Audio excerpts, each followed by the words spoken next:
A ver, la lección de hoy va a llevar dos cosas. La primera va a ser trabajar un poco con conocer conceptualmente algunas pruebas de hipótesis. La vez pasada hablamos del concepto de una prueba de hipótesis, de un estadístico de prueba, del significado del valor de P, del significado del error tipo 1 y error tipo 2, ¿se acuerdan? Hoy vamos a ver algunas pruebas de hipótesis. Hoy quiero ver si avanzamos bastante. Para eso quisiera traer un ejemplo de libro. Entonces permítanme compartirles pantalla. Este es un ejemplo que estuvimos conversando la vez pasada, que tiene que ver con la resistencia de un cemento. Se hizo un experimento con dos tipos de morteros, uno mortero modificado, se le hizo un tipo de modificación, el otro no se modifica y se mide básicamente la resistencia en kilogramo fuerza sobre centímetro cuadrado, esa es la unidad de medida. Entonces resulta que se realizaron 10 mediciones en cada uno de ellos dos y quisiéramos saber si hay una diferencia sistemática, si hay una diferencia entre la resistencia del mortero modificado y sin modificar.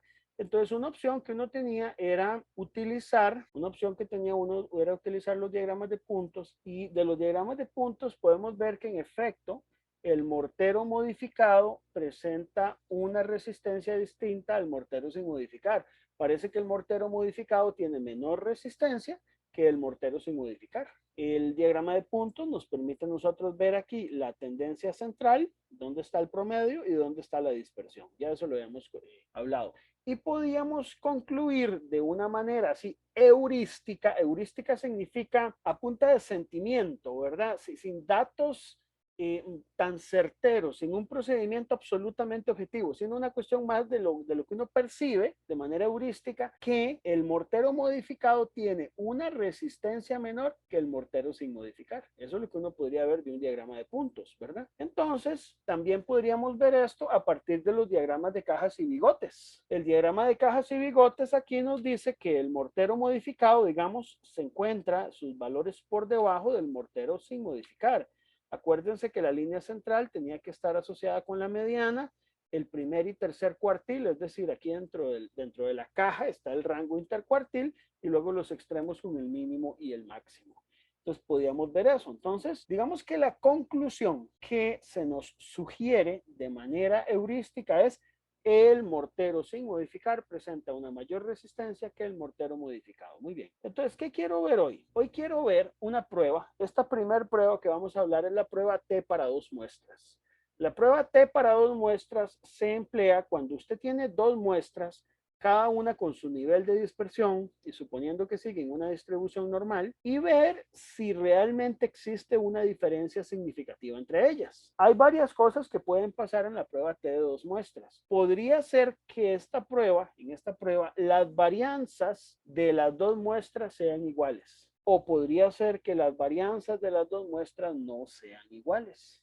Y eso modifica un poco la prueba, pero conceptualmente no cambia demasiado. Entonces, vamos a pensar que tenemos una primer muestra, llamémosla la muestra 1, que sigue una distribución normal de media mu1 y de varianza sigma 1 cuadrado, y una segunda muestra con media mu2 y varianza sigma 2 cuadrado, ¿verdad? Cada una de ellas corresponde a un nivel. El primer nivel es la muestra 1, el segundo nivel es la muestra 2, y queremos una prueba que nos permita a nosotros determinar de manera objetiva si existe o no existe diferencia entre las medias de esas dos muestras. Ya heurísticamente sabemos que la existe, pero ¿cómo podríamos tener una herramienta estadística que nos demuestre eso? Bueno, eso es lo que vamos a ver. Entonces, hay varias cosas que es bueno saber antes de meternos a este tipo de pruebas. El autor del texto va a hablarles mucho de lo que es los diagramas de normalidad. Los diagramas de normalidad o de probabilidad normal son diagramas similares a estos, ¿verdad?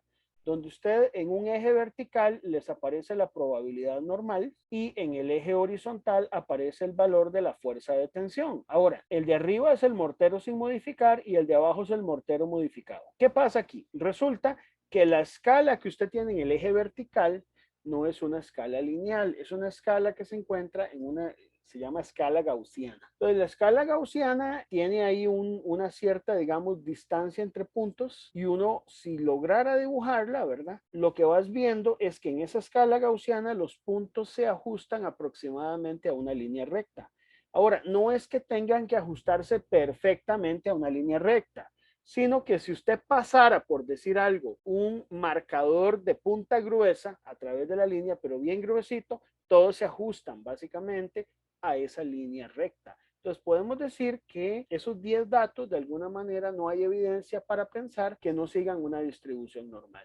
Eso es una técnica gráfica, no dice mucho, pero por lo menos sirve como advertencia para determinar si alguna de las dos muestras por alguna razón presenta un comportamiento que se aleja demasiado de la normalidad. No es el caso de nosotros, entonces podríamos pensar que las dos muestras podemos suponer que siguen un comportamiento normal. Pero vean que entonces este gráfico de probabilidad normal, el diagrama de cajas y bigotes y los diagramas de puntos siguen siendo herramientas gráficas, pero no tenemos todavía un valor, una prueba objetiva que nos permita a nosotros determinar si existe verdaderamente una diferencia entre ellos.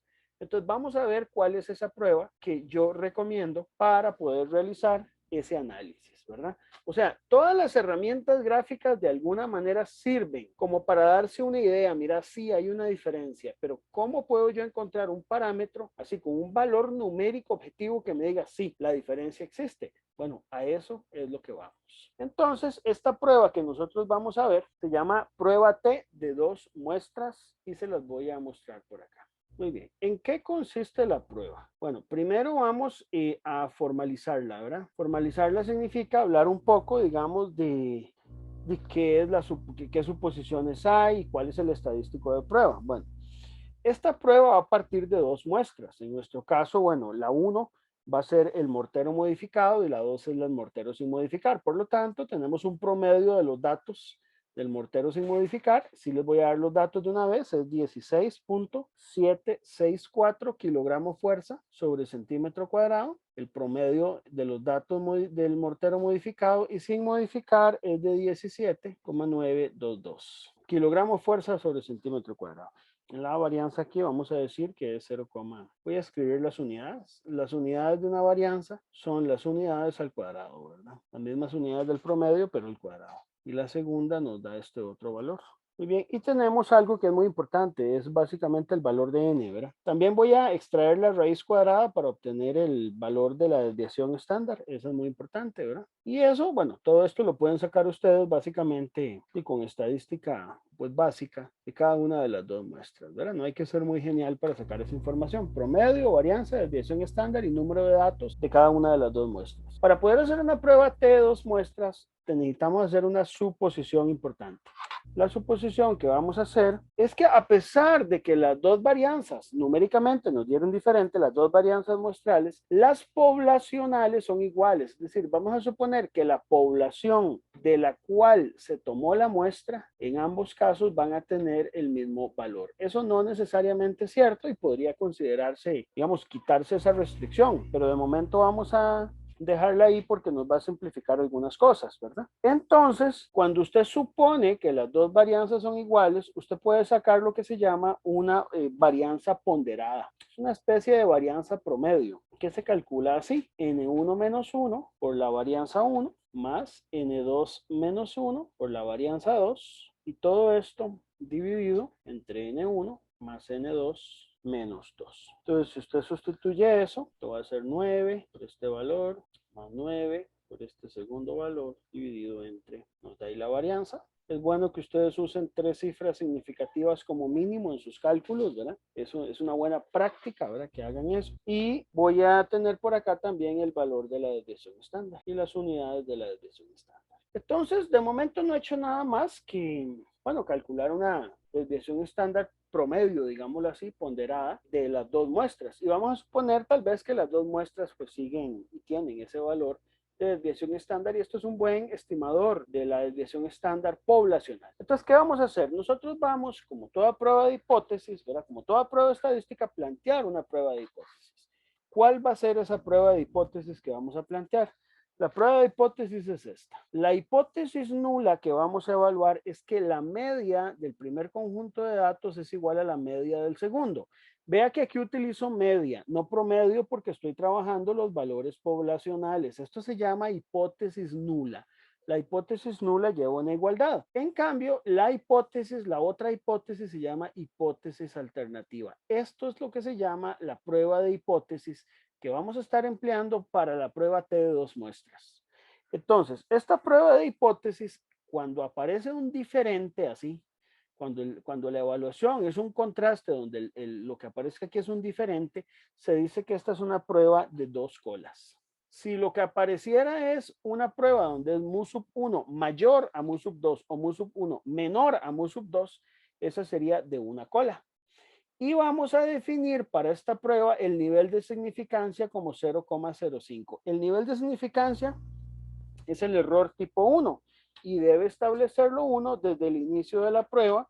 Eventualmente, si quiere, lo puede cambiar, pero debemos establecer un valor. Al hacer 0,05, la prueba se vuelve más estricta.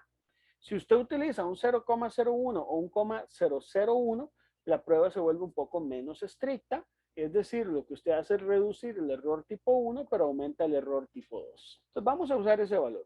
El estadístico de prueba que usted va a calcular va a ser el siguiente. Es el promedio de la primera muestra menos el promedio de la segunda muestra dividido entre la ponderada que ya calculamos, ¿verdad? Sobre la raíz cuadrada de 1 entre n1, el tamaño de la muestra 1 y la muestra 2. Esto ahorita lo vamos a hacer en Minitab y en Excel para que vean cómo se calcula, pero es importante hacerlo una vez a mano. Tomamos los promedios que ya calculamos, dividimos esto entre 0,284 raíz cuadrada de un décimo sobre un décimo, porque cada una de las muestras tiene 10 elementos, ¿verdad? Y esto nos va a dar con tres cifras significativas 9,11.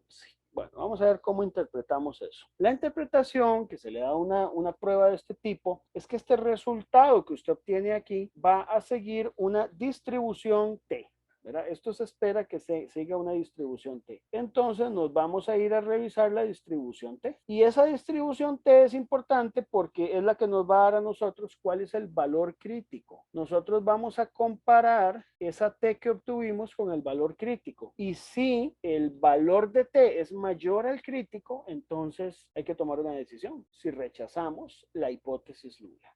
Ya vamos a ir viendo eso. Entonces, ¿qué datos necesitamos? El número total de grados de libertad. El número total de grados de libertad, señores, se calcula así. Es N1 más N2 menos 2. Es decir, son 10 más 10 menos 2, 18 grados de libertad. Ese es el número de grados de libertad que va a seguir la distribución T. Para este caso, el nivel de significancia, ya lo habíamos establecido, es un nivel de significancia de 0,05. Y el valor crítico lo podemos calcular en función de estos dos parámetros. Un valor crítico de T para una prueba de dos colas se calcula con la mitad del valor de alfa y además con el número total de grados de libertad. Ya les voy a decir cómo se obtiene ese valor crítico de T. Este valor crítico, entonces lo vamos a evaluar. Usted sustituye el alfa por 0,05, entonces te queda 0,025 y con 18 grados de libertad. Este valor hay varias formas de calcularlo. Lo primero que podemos hacer para calcularlo es revisar una tabla. Permítanme mostrarles la tabla que podemos emplear. La tabla que podemos emplear la pueden encontrar ustedes en el libro de texto de Montgomery. Entonces ahí están los apéndices, ¿verdad? Y te dice que la tabla 2 es la distribución T. Entonces usted se va a la tabla 2, aquí está. En esta tabla 2 usted va a buscar entonces el alfa como 0,025, ¿verdad? El alfa aquí está, el nivel de significancia, 0,025, y vamos a buscar 18 grados de libertad. Si usted busca 18 grados de libertad y 0,025, podemos ver aquí el valor. 0,025 con 18 grados de libertad es 2,101, ¿lo ven? Ese es el valor entonces crítico de T. Esa es una forma de calcularlo. Entonces vayámonos a nuestro cálculo y ya sabemos cuál es el valor crítico. Otra forma de calcular ese valor crítico es utilizando Excel. Y es bueno que ustedes aquí tengan todas las herramientas a mano. O sea, que usted sepa hacerlo por todos los medios, porque a veces usted necesita tener cualquier medio. Incluso hay aplicaciones que te calculan esto. Usted puede usar cualquiera. Entonces, aquí voy a digitar la función que vamos a emplear. La distribución T ya está programada en Excel y en la versión esta que tengo de Excel que no creo que cambie mucho de la de ustedes, es distr, así, distr, distribución, punto t, punto inversa. Y ahora nos pide la probabilidad. La probabilidad es el nivel de alfa, pero el alfa que se emplea es 0,05. No se usa 0,025, sino 0,05, porque la forma en que está programada es con el alfa y no con el alfa medios y con 18 grados de libertad. Porque muchos de los errores vienen porque aquí tienden a meter el alfa medios y más bien es el alfa porque ya por default la función en Excel tiene incluido las dos colas. Entonces ahí está el valor 2,101 si ustedes lo redondean a 3 decimales. Ahora, ya tienen varias opciones para calcularlo, pueden hacerlo a mano, pueden hacerlo en Excel o pueden usar una aplicación. Pero viene ahora lo más importante, la interpretación. La interpretación. ¿Cómo interpreto ese valor? Entonces la interpretación que le vamos a dar es la siguiente. Las pruebas de hipótesis solo hay dos opciones, que es rechazarla o no rechazarla. O sea, o rechaza la hipótesis nula o no rechaza la hipótesis nula. Entonces, esto voy a explicarlo despacito porque sí necesito que estemos claros. Usted va a sacar el valor absoluto del t sub 0. ¿Cuál es el valor absoluto del t sub 0? Bueno, este es el t, voy a ponerle aquí un 0 para que no se me enrede con el valor de crítico, ¿verdad? Me dio menos 9,11, por lo tanto, el valor absoluto da 9,11. Ahora, el valor de T crítico, ¿cuál es el valor de T crítico? El T crítico es el que usted sacó con la tabla. Es este que está aquí, que a nosotros nos había dado 2,101. Entonces aquí viene un asunto. Si el valor en una prueba estadística del T sub 0, si es mayor al T crítico, significa que se rechaza la hipótesis nula. ¿Qué significa que se rechaza la hipótesis nula? Significa que la hipótesis nula que decía que las medias eran iguales, hay que rechazarla y entonces hay que aceptar que las medias son distintas. Eso es lo que tendría uno que hacer ahí. Y es el caso precisamente de nosotros, porque el valor absoluto 9,11 es mayor que 2,101. Si por alguna razón el valor de T sub 0 fuera menor o igual al valor de T crítico, entonces no se rechaza la hipótesis nula. Aquí hay que tener un poco de cuidado con la interpretación, porque la interpretación correcta es que no se rechaza. No que se acepta, no que se acepta, sino que no es que se acepta la hipótesis alternativa, sino más bien que no se rechaza la hipótesis nula, ¿verdad? Es decir, que usted todavía no tiene suficiente evidencia para pensar que las medias sean iguales. Esa es la forma en que uno lo interpreta.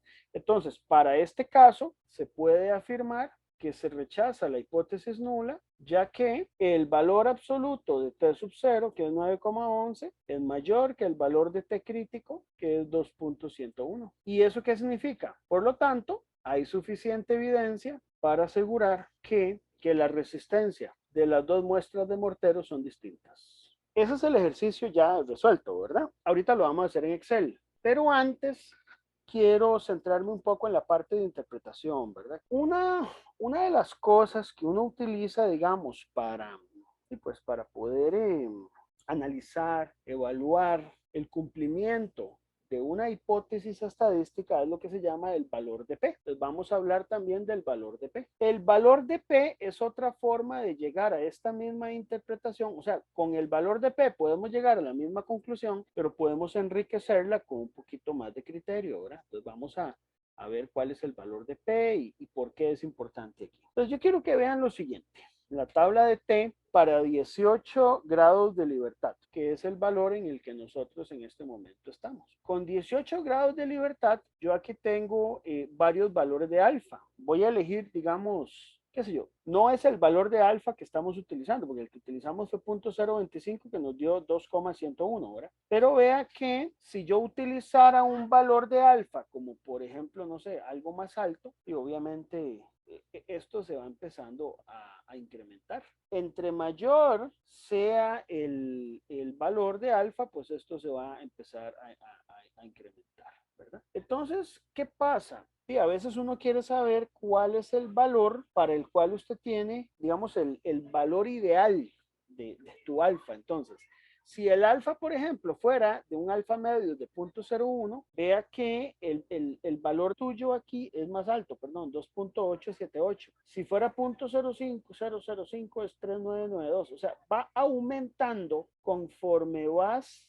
disminuyendo el valor de alfa. Entonces, el valor de P, ¿cuál sería? Bueno, a nosotros el T crítico nos había dado 9,11. Entonces, habría que buscar cuál es el valor de alfa para el cual el estadístico T da 9,11. Evidentemente, no lo podemos encontrar con esta tabla. El cálculo del valor de P es un poquito más complicado como para sacarlo de una tabla, porque la tabla solo me llega hasta 3,92 y el valor que yo había calculado de T era de 9,11. O sea, yo lo más que puedo decir de momento con la información que me brinda la tabla es que el valor de P mío es menor a 0,001, ¿verdad? Porque en la tabla del alfa medios, que era la mitad de ese valor, llegaba hasta 3,92. ¿Y eso por qué? Bueno, y porque si el valor del alfa era 0.001, entonces obviamente el alfa medios de la tabla era la mitad de eso. Para 18 grados de libertad, el valor que me daba la tabla, ¿verdad? El valor de T que me daba la tabla era de 3,922. Y como yo sé que mi valor, el valor que yo obtuve, 9,11,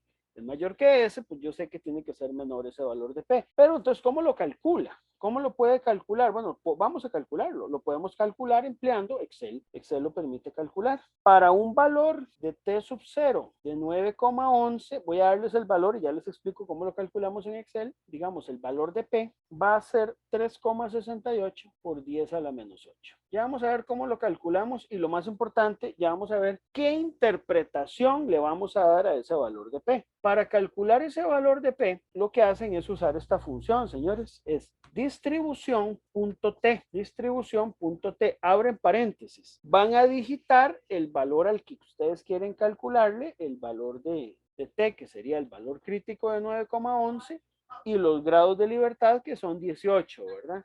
Porque es 10 más 10 menos 2, y para dos colas, porque esta es una prueba de hipótesis estadística donde lo que hicimos fue una hipótesis alternativa que dice que el mu sub 1 es diferente al mu sub 2. Si hubiera sido mu sub 1 mayor a mu sub 2 o mu sub 1 menor a mu sub 2, eso sería una hipótesis de una cola. Pero esta es de dos colas. Y ustedes pueden ver ahí que da el valor de 3.67 por 10 a la menos 8. Era aproximadamente el valor que yo les había mostrado ahí. Ahora, ¿cómo interpreta uno ese valor? Es algo por 10 a la menos 8. ¿Qué significa eso desde el punto de vista de interpretación? Significa lo siguiente, como este valor que usted obtiene aquí es menor al valor de alfa que usted está eligiendo, hemos elegido un valor de alfa, por ejemplo, de 0.05. Entonces, cuando el valor de P es menor al alfa, digamos, al error tipo 1 o al nivel de significancia, la interpretación es que se rechaza la hipótesis nula. Si hubiera sido el valor de P mayor al nivel de significancia, entonces no se rechaza la hipótesis nula. Entonces, por eso, ahora que veamos el software, van a ver que siempre el programa estadístico tira un valor de P. Entonces, ese valor de P hay que saber siempre interpretarlo. Si está por debajo del nivel de significancia que uno desea para la prueba, entonces hay que rechazar la hipótesis nula. Eso significa que necesitarías un nivel de significancia muy pequeño, o del orden de 3.68 por 10 a la menos 8, para no rechazar la hipótesis nula y hacer que el nivel de significancia sea tan pequeño, lo que hace es que incrementa el error tipo 2. Y entonces estarías cometiendo el error de asumir que dos medias son iguales cuando son significativamente diferentes. Eso sería el error tipo 2. Eso podríamos también interpretarlo de una manera gráfica. Entonces, permítanme dibujarlo por aquí. Voy a dibujar acá una distribución T. Esta es básicamente una distribución T de 18 grados de libertad. ¿Por qué 18? Y porque es el número de grados de libertad de esta prueba, ¿verdad? Y nosotros habíamos definido que para un alfa de 0,05, o sea, para un nivel de significancia del 5%, los valores críticos estaban en menos 2, en 2,101. Como esta distribución es simétrica, significa que tiene dos extremos. Uno en más 2,101 y el otro en menos 2,101. ¿De dónde sale ese valor 101? Pues de aquí, del T crítico, ¿verdad? nosotros habíamos ubicado ese valor de T crítico. Al ubicar ese T crítico, ¿qué es lo que estamos haciendo? Esto es importante entenderlo. Acuérdense que ustedes tienen un alfa que es de 0,05, que es el nivel de significancia. Entonces, al decir usted que su nivel de significancia es de 0,005, significa que cada una de estas dos colas, la cola superior y la cola inferior aquí, tienen un área correspondiente al alfa medios. Por eso es que es importante que decir si es de dos colas o de una cola. Es decir, que en la región crítica que queda en los extremos de esta distribución T, deja la mitad de ese 5% del lado derecho y la mitad del lado izquierdo. Entonces, si el valor que usted calculó de T sub 0, que en este caso es, bueno, el T sub 0 original nos había dado negativo, menos 9,11, queda dentro de la región crítica, significa que se rechaza la hipótesis nula. Entonces, bueno, imagínense que va a quedar dentro de esta región, el menos 9,11. Entonces, ¿qué pasa? El valor de T sub 0 igual a menos 9,11 queda dentro de la región crítica. ¿Cuál es la región crítica? La región que está marcada con rojo. Y cuando, digamos, un estadístico queda dentro de esa región crítica, y hay que rechazar la hipótesis nula. Es decir, si usted queda dentro de la región crítica, entonces hay que rechazar la hipótesis nula. Es decir, que esto significa que para que las dos medias usted pudiera considerar que sean iguales, deben estar dentro de la región no crítica. Ahí es donde usted puede decir que entonces no es capaz usted de detectar una diferencia entre los dos. Eso es lo que se llama la prueba T. ¿Okay? ¿Estamos de acuerdo con la interpretación, señores? Correcto, Rocío. Muy Solo que bien. tengo una consultilla. Dígame, a ver. Uno estaba basándose bajo la suposición de igualdad de varianzas. En este ¿Correcto? caso, ¿hay alguna forma de validar esa suposición o uno nunca puede llegar a Sí, validar? claro, por supuesto que sí. Hay una prueba que vamos a ver. No sé si nos dará chance de ver hoy, todavía no sé. Pero esa es la idea, y si no la otra semana, que se llama la prueba de comparación de varianzas. Entonces, la prueba de comparación de varianzas es una prueba que se hace con la distribución F, donde usted puede comparar dos varianzas y determinar si existe una que es mayor que la otra significativamente hablando. Pero sí, claro que hay una forma de poder validar eso y lo vamos a ver en este curso. ¿Está bien? Ah, buenísimo. Gracias, profe.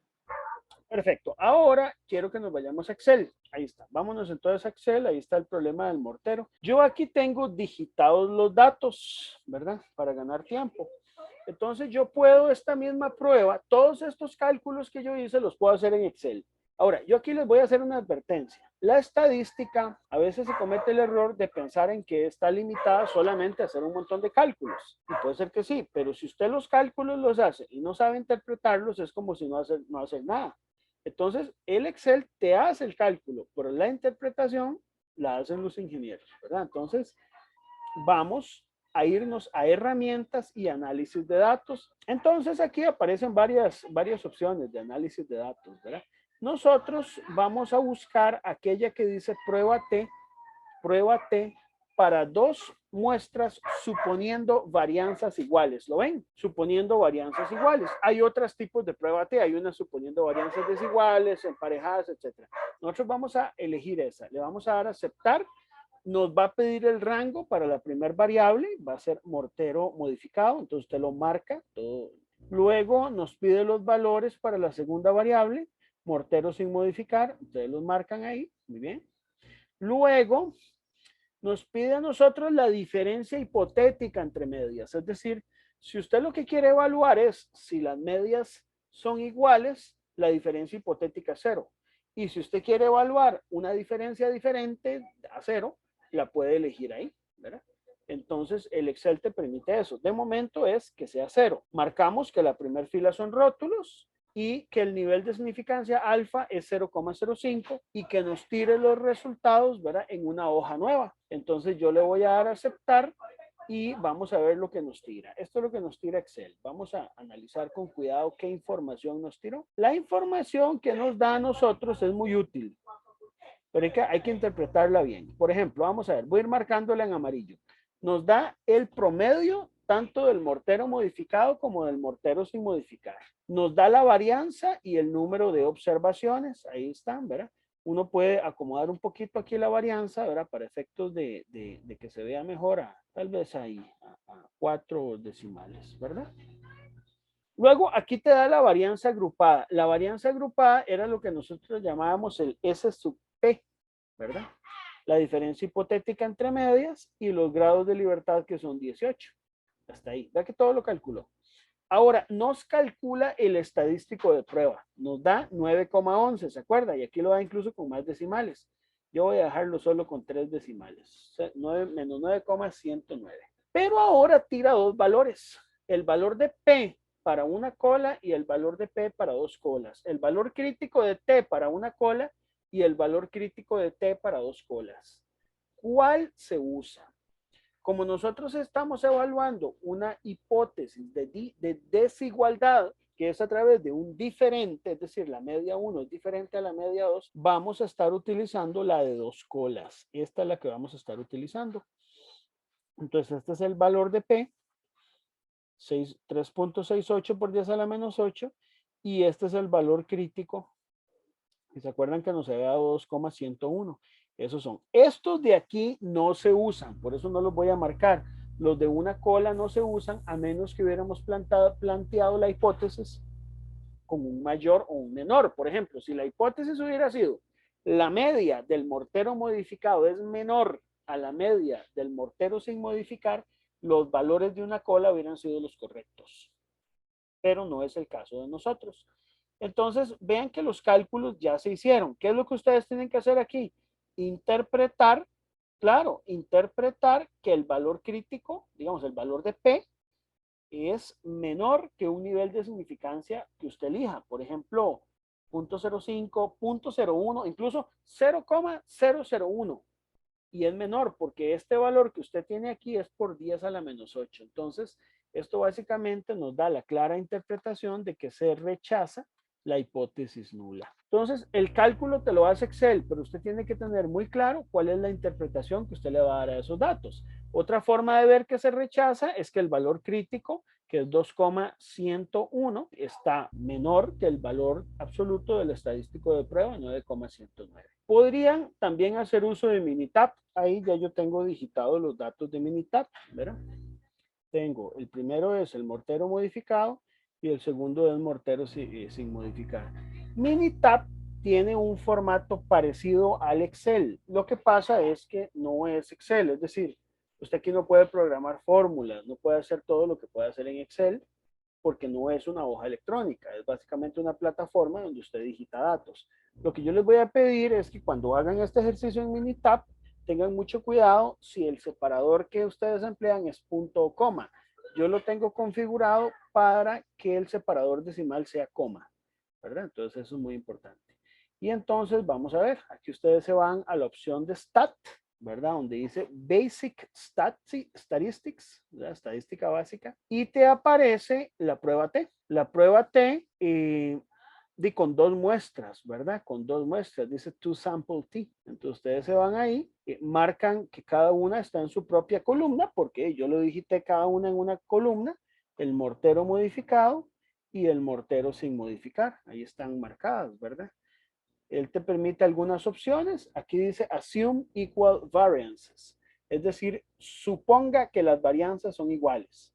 Y te habla de la diferencia, digamos, hipotética entre medias, que aquí es 0. Aquí vea que es interesante porque Minitab te permite hacer las tres pruebas de hipótesis, ¿verdad? La diferencia menor, diferencia mayor o simplemente distinta. Nosotros vamos a usar distinta para que queden dos colas, pero usted podría hacer una de una cola también, ¿verdad?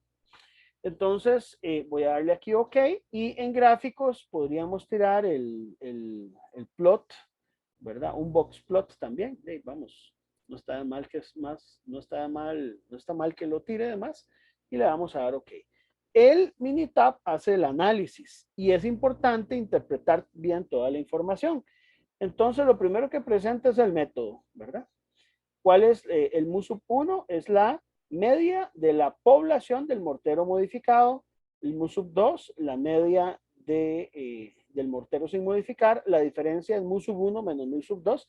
Eso es importante para ver quién resta a quién, ¿verdad? Aquí están el n, la media, desviación estándar, ¿verdad? De los valores, ¿verdad? Entonces, para que lo tenga. Y aquí la desviación estándar de la media, ¿verdad? También la da. La estimación de la diferencia, ¿verdad? Esto es lo que llama intervalo de confianza. Él da el intervalo de confianza a un 95% de la diferencia. Los intervalos de confianza, como vamos a ver, son bastante importantes. Tienen, digamos, bastantes aplicaciones y ahorita vamos a ver cómo es que se calcula esto.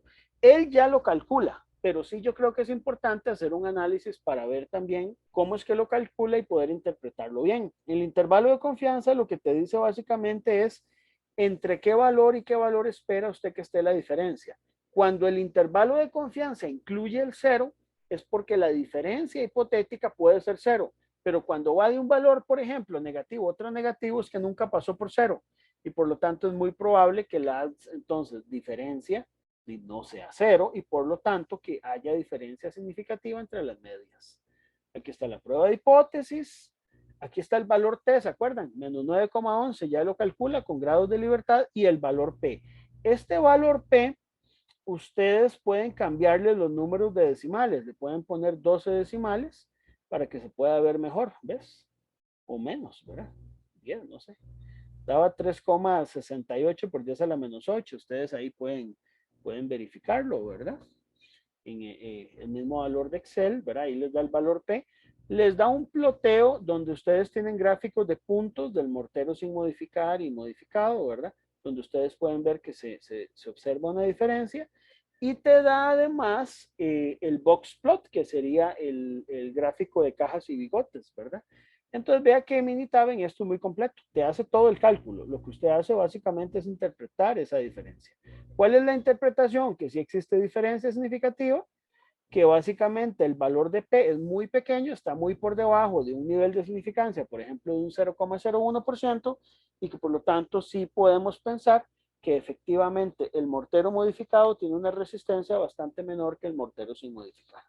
Bueno, ahí se los dejo, practiquen ese primer ejercicio, ¿verdad? Ese es el ejercicio básico que uno siempre utiliza y que es bueno hacerlo con todas las plataformas, es decir, primero manual, luego con Excel, luego con Minitab, e interpretarlo por todo lado para que los conceptos nos queden claros, ¿verdad?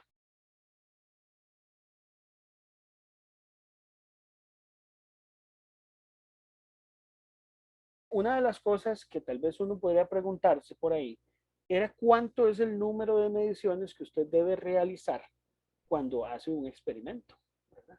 ¿Cómo sé yo si en este experimento, por ejemplo, que yo acabo de hacer, haber tomado 10 datos de cada uno de los dos morteros era suficiente para determinar que hay una diferencia significativa, ¿verdad? Uno sabe que es suficiente si rechazó la hipótesis nula, probablemente, ¿verdad? Entonces ya llegaste a una conclusión. Pero muchas veces usted no puede rechazar la hipótesis nula a pesar de que haya una diferencia, no porque no haya una diferencia, sino porque tal vez la muestra que usted tomó es tan pequeña que no nos permite eliminar el ruido gaussiano.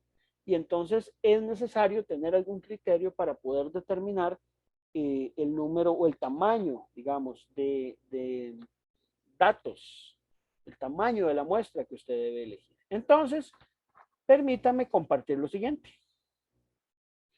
Vamos a ver ahora como segundo ejercicio la elección del tamaño de muestra. Esto es muy importante saberlo. Yo les voy a ser honesto. La elección del tamaño de muestra siempre lo he hecho con este método. Nunca lo he hecho con Minitab, pero sé que Minitab lo hace. Hoy estuve tratando de descifrarlo, pero y no lo logré. Si lo logro ahí, eventualmente se los enseño. También hay otro software, digamos, nosotros en este curso usamos Minitab porque es como el más popular, pero hay otros más, está Design Expert, hay aplicaciones de celular, hay, bueno, de todo tipo, ¿verdad? Mientras la parte conceptual la tenga uno clara, yo creo que no es tanto el problema. Este método es un método que para mí es efectivo, es bonito y yo pienso que conceptualmente la forma en que lo vamos a ver nos ayuda a entender un poco cómo hacerlo. Entonces, vamos a ver. Para ello, partamos de la hipótesis nula, digamos que usted quiere evaluar si las medidas de dos muestras son iguales o son diferentes. Vamos a partir de esa hipótesis, ¿verdad? que es el problema que hemos estado resolviendo hasta el momento. Entonces, ahora viene la pregunta. Tamaño de muestra, ¿verdad? Tamaño de la muestra. Vamos a hablar de eso.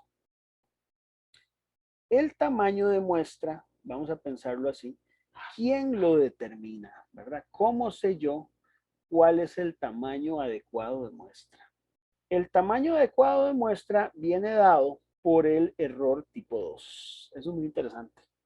No por el error tipo 1, sino que viene dado por el error tipo 2. Entonces vamos a anotarlo por aquí. El tamaño de muestra se relaciona con el error tipo 2. No sé si alguien recuerda por qué el error tipo 2 lo usábamos poco, se representaba con un beta. ¿Por qué lo usábamos poco? Bueno, sí se usa, pero no en todo momento, ¿verdad? El problema que tenía es que usted necesitaba calcularlo para una diferencia específica. Como la hipótesis alternativa tiene muchos posibles valores, calcular un error tipo 2 va a depender de cuál de todos los valores de la hipótesis alternativa usted va a elegir. Entonces vamos a elegir una diferencia, ¿verdad? Vamos a elegir una diferencia específica. Es decir, usted para elegir el tamaño de muestra, usted lo que necesita saber es para cuál diferencia específica crítica a usted le interesa calcular el tamaño de muestra. ¿Verdad? A veces, muchas veces en esto hay que saber hacer las preguntas adecuadas. Ok. Entonces, este es el primer concepto. Ya este concepto, chicos, yo sé, hay que madurarlo un poco, ¿verdad? Hay que pensar un poco, bueno, ¿cómo es eso?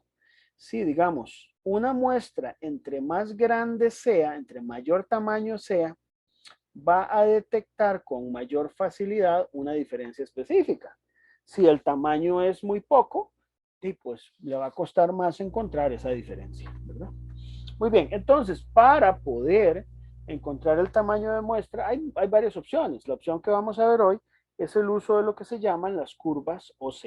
La curva OC. OC es curva de operación característica. Voy a escribirlo aquí. Bueno, yo no sé si ustedes cuando llevaron los cursos de termodinámica llegaron a utilizar diagramas de Molière, por ejemplo, o utilizaron nomogramas, ¿verdad? En vez de usar ecuaciones, era una técnica que se tendía a utilizar mucho y la carta psicrométrica es parte de eso, ¿verdad? Bueno, algo parecido es aquí.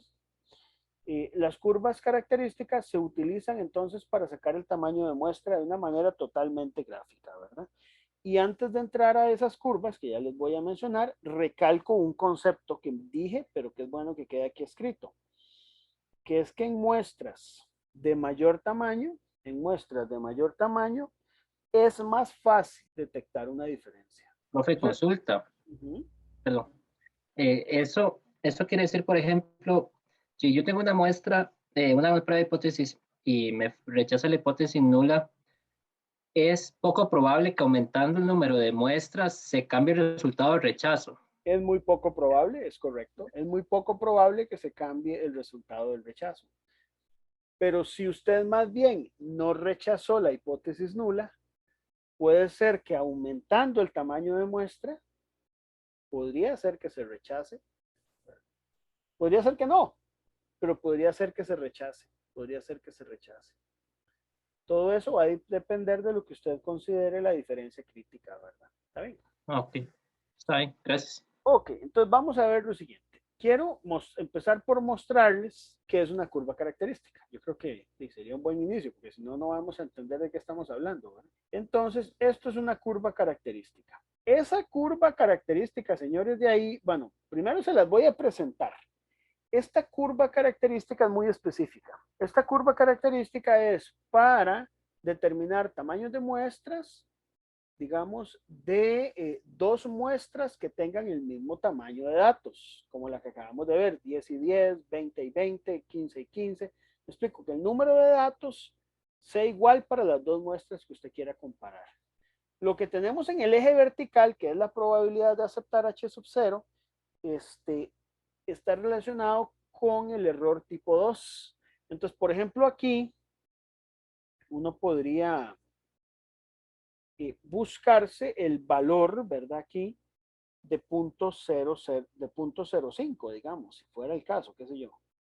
Andaría como por aquí, ¿verdad? Si uno busca ese valor de 0.05, es porque estás trabajando con una potencia del 95%, ¿verdad? Entonces un valor, por ejemplo, que podríamos usar es un 0.05 en beta, ¿verdad? Esta es la probabilidad de aceptar H sub 0, está relacionada con el error tipo 2. Entonces vamos a definir el error tipo 2 en ese valor y estas curvas todas están hechas para cuando el error tipo 1 es de 0,05. Si usted necesita un error tipo 1 de 0,01, hay que buscarse otras curvas. Hay referencias, usted puede buscarlas en otros libros, ¿verdad? Más ahora en la época del internet, usted puede buscar las curvas de operación para todas las combinaciones que usted quiera. Entonces vamos a ver cómo se utiliza. Esta curva de operación tiene aquí en el eje horizontal un valor de D. Ese valor de D es una especie de diferencia, que ya les voy a explicar cómo se calcula. Y con base en esa diferencia y el valor de 0.05 que usted tiene aquí, busca cuál de estos valores de n es el más adecuado para el tamaño de muestra y ya voy a explicarles qué es este n. Este n que esté ahí en la realidad es un n asterisco. Ya les voy a decir por qué es un n asterisco y no es el tamaño de muestra en sí. Pero esta es la curva característica. Entonces, para usar la curva característica necesitamos algunos insumos. Vamos a verlos. Para ello, quiero que tomemos un ejemplo hipotético. Supongamos, bueno, aquí hay un problema también adicional, ¿verdad? Que usted antes de tomar la muestra tiene un problema y como usted no tiene datos, muchas veces hay que hacer conjeturas. Y entonces usted no puede saber exactamente de qué tamaño es la muestra si no ha tomado aunque sea algunos datos o tiene valores de estimaciones, ¿verdad? Entonces vamos a tomar un caso hipotético. Entonces sabemos, ya dijimos, que las varianzas son iguales porque si no yo no puedo usar esa curva de operación. Sabemos además que el valor del alfa es 0.05. Sabemos además, o sea, este es el error tipo 1, que el número de datos de las dos muestras es igual. Y la diferencia D con la que hay que entrar en la gráfica es la siguiente, es el valor absoluto del mu sub 1 menos mu sub 2 dividido entre 2 veces la desviación estándar. Este mu sub 1 menos mu sub 2 usualmente lo llamamos delta, ¿verdad? Entonces vamos a tener que hacer algunas suposiciones. ¿Verdad? Hay que hacer algunas suposiciones porque no tengo esos valores antes de tomar los datos. Entonces, tomemos la suposición de que la diferencia que a mí me interesa calcular es de 0,5 kilogramos fuerza sobre centímetro cuadrado. Es decir, que yo considero que mi muestra es suficientemente buena si ya yo logro detectar con eficiencia una muestra, una diferencia de 0,5 kilogramos por centímetro cuadrado. Y voy a suponer un valor de desviación estándar. Cuando ustedes van a elegir el tamaño de muestra, tomen su valor máximo esperado. Entonces vamos a suponer el valor máximo, que es este. Siempre tomen un valor máximo.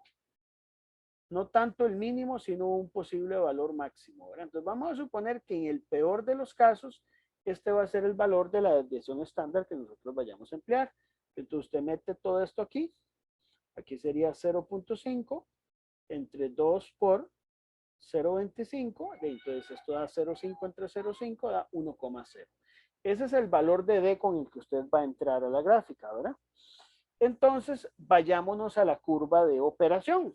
Vayámonos a la curva de operación. En la curva de operación, usted va a entrar con D igual a 1. Entonces, aquí está el valor de 1. Vas a entrar con D igual a 1.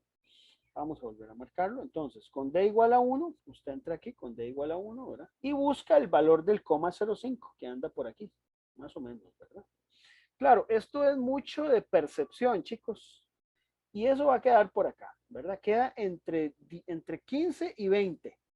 Queda un poquito por debajo del 15, pero muy por encima del 20. Entonces usted conjetura el valor, ¿verdad? O sea, esta cuestión no es demasiado preciso, ¿verdad? Usted lo conjetura. Entonces vamos a suponer que es un poquito más de 15, más de 20, tal vez un valor de 16 podría ser razonable aquí. El n que estamos usando, la curva que vamos a usar es la curva asociada al 16, ¿de acuerdo? Si usted hubiera querido otro valor de beta, pues tenés otro valor correspondiente al n. Nosotros vamos a manejarnos aquí, en 0.05, que es el valor que yo recomiendo, ¿verdad? Entonces ahí sería como un n de 16. Ese n es un n asterisco. Ya les explico qué significa eso del n asterisco. decir, el N de la curva de operación nos dio 16, ¿verdad?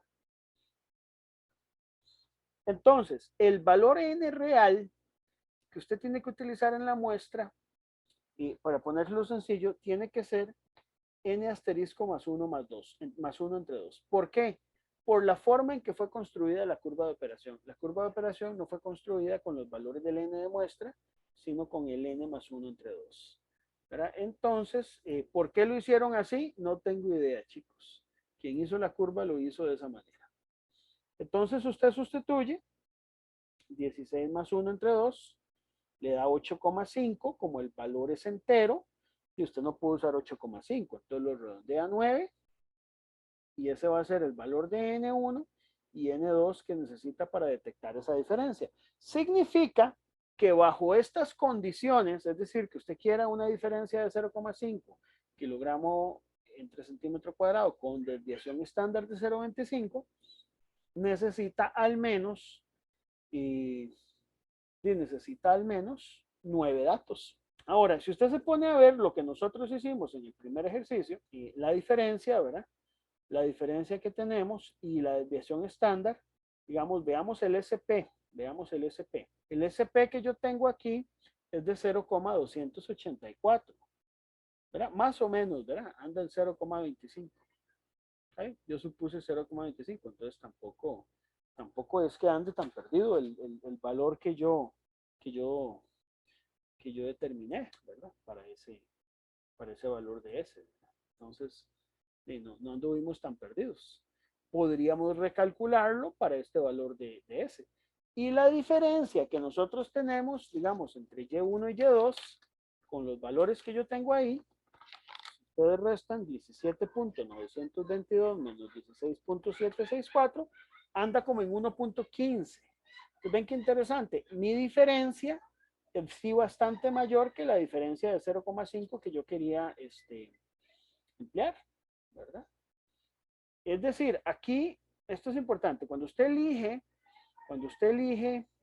el valor de la diferencia, es la diferencia mínima. Tal vez aquí no les dije, ¿verdad? Este valor es la diferencia mínima que usted espera detectar. Y esta es la desviación estándar máxima que usted espera encontrar por ahí, ¿verdad? Entonces, para que lo tomen en cuenta. No sé por qué me cambió esto aquí. Bueno, después les modifico ahí. El orden de esta me la pasó a la tercera diapositiva y realmente debió haber estado al final. Pero bueno, no importa. Después yo se las cambio en el documento final.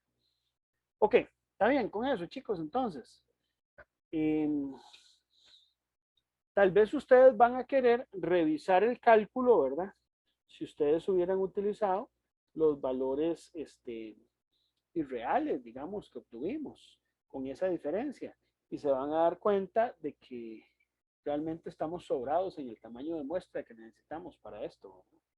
Hay cositas que podemos ver de las curvas de operación. Quiero que las veamos. Vean, esto es importante como ingenieros ustedes, chicos. Yo esto se los digo con cariño, con amor, con buena voluntad y por mi experiencia, ¿verdad? Ustedes saben que la experiencia en ingeniería uno aprende más de las cosas que no le salen bien que de las cosas que salen bien. No sé si a ustedes les ha pasado lo mismo, ¿verdad?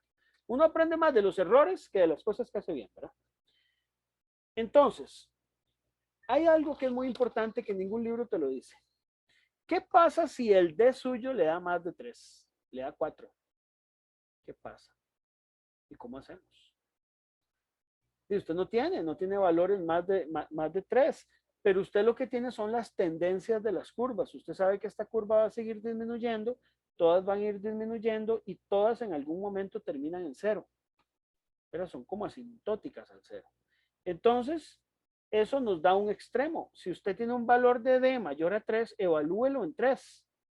Evalúelo en 3 y probablemente lo que va a pasar es que el número de muestra, el tamaño de la muestra que usted obtenga en 3 va a ser suficiente para una diferencia mayor a un D de 3. ¿Verdad? Eso tenemos que saberlo siempre. O sea, si aquí utilizando 3 le da que el tamaño de muestra es 10, probablemente si la diferencia es más de 3, va a ser menos de 10 el tamaño de muestra mínimo que usted necesita. Entonces quédese con 10, ¿verdad? Está bien. Entonces, eso por favor téngalo siempre en cuenta. Y luego, tomen en cuenta que, bueno, aquí yo les sugiero 0,05, pero usted podría elegir algún otro valor de beta también, ¿verdad? Un valor de 0,05 es recomendado si usted no tiene otro criterio, ¿verdad? O sea, a menos que usted tenga una justificación, utilice un valor de beta de 0,05. Y con eso puede determinar el tamaño de muestra. Si alguien encuentra cómo hacerlo en Minitab, nos avisa, porque yo todavía sinceramente no lo he buscado. Me imagino que se puede hacer, ¿verdad? Pero para mí esa gráfica siempre ha sido suficiente, pero sería bueno ver cómo se hace un Minitab. Excel creo que no tiene eso. Habría que revisarlo. ¿Verdad? Parte de lo que uno debería hacer es ahora tomar la Minitab y tomar las aplicaciones de Excel y ver qué tipo de cálculos podemos hacer con ellos, ¿verdad? Excel creo que es muy poderosa la herramienta, pero no tiene muchas cosas. Otras sí. Hay que ver cuáles herramientas podemos sacar de ahí y cuáles de Minitab.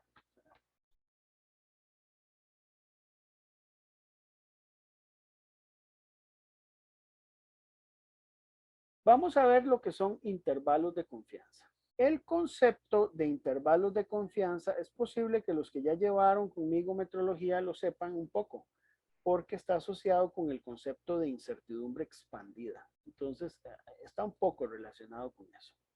Supongamos que usted tiene un parámetro, voy a llamarlo cita, que es un parámetro desconocido. Parámetro desconocido significa que es una variable y que puede tomar varios valores, que no tiene un valor único. Que usted lo más que puede saber es un intervalo razonable dentro del cual puede estar ese valor. Es una variable estadística. Pensemos que es una variable continua. Entonces, un intervalo de confianza es un intervalo en el cual usted tiene un límite inferior y tiene un límite superior, donde usted puede asegurar con cierta razonabilidad que ahí se encuentra el valor de ese parámetro desconocido. Entonces vamos a llamar L al límite de confianza inferior y vamos a llamar U al límite de confianza superior. O sea, usted sabe que esa variable se encuentra dentro de esos dos límites, ¿verdad?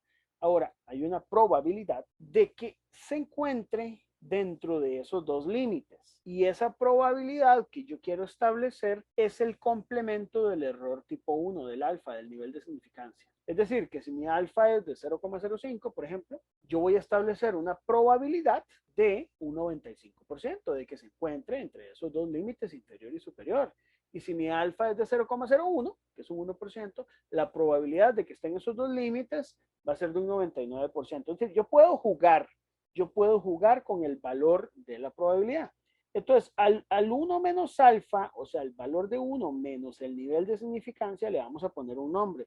Se llama coeficiente de confianza. Entonces, a modo de ejemplo, si el nivel de significancia es de 0,05, entonces el coeficiente de confianza es de un 95%. Así es como se mide. Es de un 95% porque es el complemento del valor de alfa y usualmente se da como un porcentaje. Entonces, ¿qué vamos a hacer, señores? Lo que vamos a hacer para calcular un intervalo de confianza es precisamente irnos a calcular el valor de t, de la diferencia que hay entre dos medias, porque el problema que estamos resolviendo es el problema de la diferencia entre dos medias. Entonces, permítanme escribirlo así. La diferencia entre promedios, esto es una diferencia entre promedios que yo medí real, ¿verdad? Experimentalmente, con los valores que yo calculé, menos la diferencia de las medias poblacionales. Como lo dije en lecciones anteriores, las medias poblacionales solo Dios las va a conocer. Nadie sabe cuáles son. No se sabe cuáles son. Dios sí las conoce. Nosotros no, porque nosotros lo que conocemos es esto, son los promedios. Y solamente si de verdad los estimadores que estamos utilizando son insesgados y realmente aumenta el valor de n a un valor muy, muy alto, entonces ahí sí tendría sentido, ¿verdad? Sí tendría sentido que sean estimadores y podemos acercarnos a conocer los valores de mu sub 1 y mu sub 2. Pero en resumen, nunca los conoceremos. Ahora, esto lo vamos a dividir entre el valor de la desviación estándar, SP, ya lo habíamos hablado, ¿qué significa, verdad? Es como la ponderada de las dos muestras. Y aquí los valores de la muestra 1 y de la muestra 2. Esto que está aquí es una especie de estadístico, ¿verdad? Que me marca una diferencia y yo voy a establecer dos límites. Un límite, digamos, en la parte superior, que es a la mitad de alfa, ¿verdad? Porque es de dos colas, con los grados de libertad N1 más N2 menos 2, que ya hablamos de ello, ¿verdad? Este es el estadístico de prueba. Y del otro lado, y también el alfa medios, ¿verdad? Con el N1 más N2 menos 2. Eso es lo que me define a mí el intervalo de confianza, de alguna forma, que podría tener. Ahora, este intervalo yo lo puedo asociar a una probabilidad. La probabilidad de que se encuentre en ese intervalo la voy a llamar 1 menos alfa, que es el intervalo de confianza. Yo tengo que ver esto que está dentro del paréntesis como una desigualdad. Si ustedes lo ven como una desigualdad, pueden multiplicar los tres partes de la desigualdad por ese p raíz de 1 entre n1 más 1 entre n2 y restarle a las tres partes el valor de y sub 1 menos y sub 2, obviamente tomando en cuenta todo el álgebra correspondiente. Yo me voy a brincar el álgebra, estamos en maestría, ¿verdad? Pero ustedes es bueno que se convenzan de eso, ¿verdad? Y si se brinca usted el álgebra, va a llegar a una expresión como esta. Voy a tratar de escribirla. Voy a escribirla y ya le explicamos qué significa eso. Ya que el mu sub 1 menos mu sub 2 no lo conocemos, pero todo lo que está al lado derecho, bueno, al lado izquierdo que escribí, ¿verdad? O sea, lo que está por debajo del menor o igual, eso todo lo conocemos. O sea, eso yo lo puedo calcular. Y del otro lado, puedo escribir así. ¿Okay? Y todo esto es igual, voy a escribirlo aquí abajo a 1 menos alfa. Ok, quiero que veamos la expresión. Las dos expresiones, digamos, que están a un lado y al otro lado del mayor o igual, son prácticamente idénticas a excepción del signo. ¿Cuál signo? El signo que está aquí, el signo que está aquí. Entonces, yo podría pensar que prácticamente yo puedo escribir esta diferencia de medias, establecerlo, ponerle dos límites de cosas que yo puedo calcular a partir de parámetros estadísticos. Y eso es lo que se llama intervalo de confianza. El intervalo de confianza es lo que se encuentra dentro del paréntesis. Eso es lo que se llama intervalo de confianza. Entonces, lo que llamamos formalmente intervalo de confianza va a ser solamente la expresión entre paréntesis. Entonces, ese intervalo de confianza obviamente es caracterizado por un 1 menos alfa, ¿verdad? Que es el coeficiente de confianza. Pero el intervalo de confianza entonces queda simplemente así. Ahí está, el intervalo de confianza. Ok, si a ustedes les incomoda verlo así, chicos, no, el libro no lo establece así, pero yo se los puedo escribir de esta otra forma. Vamos a ver, esto, a ver, es como cuando usted lleva a su hija a vacunar, ¿verdad? O sea, le va a doler, no importa cómo sea, ¿verdad? Por más que usted le dé la terapia, ahí tiene, le va a doler. Entonces hay que como ver la forma en que uno pueda verlo de manera lo más clara posible, ¿verdad? Yo se los voy a escribir de esta manera. Vamos a ver si les gusta así. Y1 menos Y2, un poquito más simplificado. Al menos a mí sí me gusta. Más menos T de alfa medios, N1 más N2 menos 2 por SP. Es decir, la diferencia entre medias está asociada a un término que está aquí, que es una especie de estimador del mensurando, y un término que está después del más menos, ¿verdad? Ese término que está después del más menos es lo que nosotros llamamos incertidumbre expandida. ¿Ves? La incertidumbre expandida no es más que una de las partes de ese intervalo de confianza, ¿verdad? El tema es que hay que calcularlo, ¿verdad? Si lo calculo con la expresión de aquí arriba, y voy a utilizar todos los valores, yo hago las sustituciones, ¿verdad? Entonces voy a tomar el ejemplo del mortero, ¿verdad? Si usted toma el ejemplo del mortero, sustituye 1676 menos 1792 menos el valor de t nos había dado 101, 0,284, raíz de 1 entre 10, más raíz de 1 entre 10, y luego esto mismo, pero aquí con más, ¿verdad? Usted calcula ahí el intervalo de confianza. Esta primera parte le va a dar menos 1. Voy a calcularlo por separado porque me sirve para entenderlo. Esta parte de aquí, que es la misma diferencia de los dos lados, me da menos 1,16. Y esta parte que está aquí, que bueno, de un lado es negativa y otra es positiva, da 0,27. Entonces, uno puede escribir el intervalo de confianza así. Vamos a escribirlo de varias formas. Se dice, bueno, menos 1,16 menos 0,27 me da menos 1,43. Entonces, yo sé que la diferencia está entre 1,43 y menos 0,89, que eran los mismos valores que daba Minitab, ¿verdad? Para el 95%, ¿verdad? O también, otra forma de escribirlo, vamos a escribirlo en color negro, es decir, que el mu sub 1 menos mu sub 2 es el promedio, que es menos 1,16, más menos 0,27. Que esta es como la forma que si han llevado metrología conmigo, tal vez están un poco acostumbrados y que incluso intuitivamente es como más fácil de entender. Kilogramo fuerza sobre centímetro cuadrado. Bueno, eso es un intervalo de confianza. Eso significa que hay un 95% de probabilidades de que los valores que usted mida, si usted hace una nueva medición, se encuentren dentro de ese intervalo. Eso es el intervalo de confianza.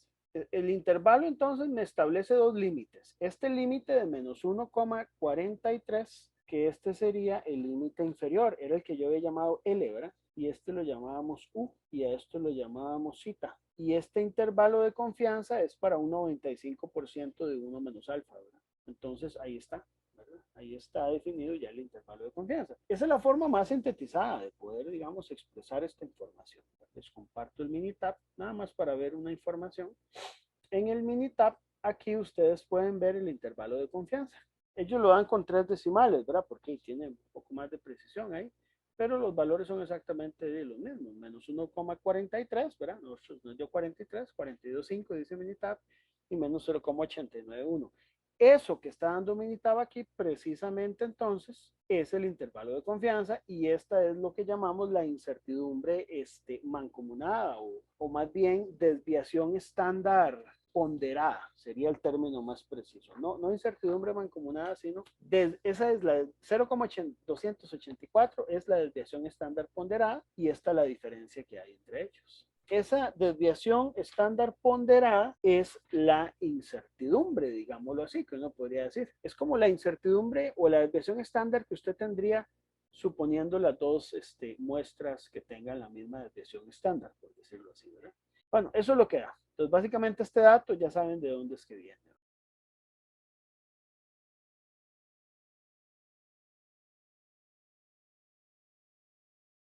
Otro que quería hablarles como cuarto punto es de otros tipos de pruebas de hipótesis que se basan más o menos en estos mismos conceptos, una prueba parecida. Esta prueba se llama la prueba de comparación con una sola media. Entonces, este capítulo 2 lo que trae, señores, es puras pruebas de hipótesis, es cómo hacer pruebas de hipótesis de distintos tipos y eso es lo que quiero cubrir hoy, ¿verdad? Entonces, vamos a ver lo que es la comparación de una sola media con un valor especificado.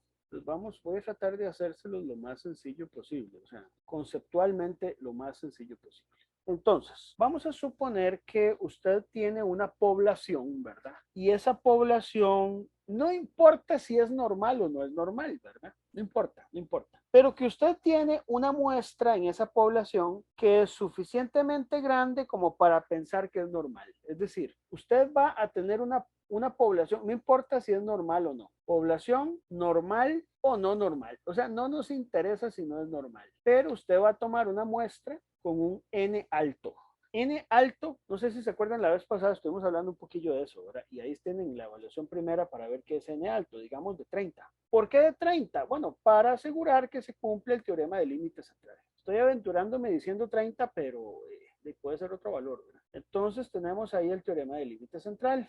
Por lo tanto, a pesar de que la muestra es limitada, podemos suponer que la muestra, ¿qué podemos suponerle a esa muestra? Bueno, que sigue una distribución normal, que sigue una distribución normal. Entonces, si sigue una distribución normal, usted podría hacer una prueba un poquito diferente a la prueba T. Usted puede plantear como prueba de hipótesis nula que usted llega y hace una muestra, o sea, toma una muestra, y que la media de esa muestra es igual a un valor específico mu sub 0. Vamos a pensar que ese valor mu sub 0 es la media de la población y que ese valor de la media de la población, media poblacional, es conocido. Si usted conoce su proceso y conoce muy bien cuál es ese valor de esa media, ¿verdad? Y la hipótesis alternativa es que la media de la muestra es distinto a ese valor poblacional.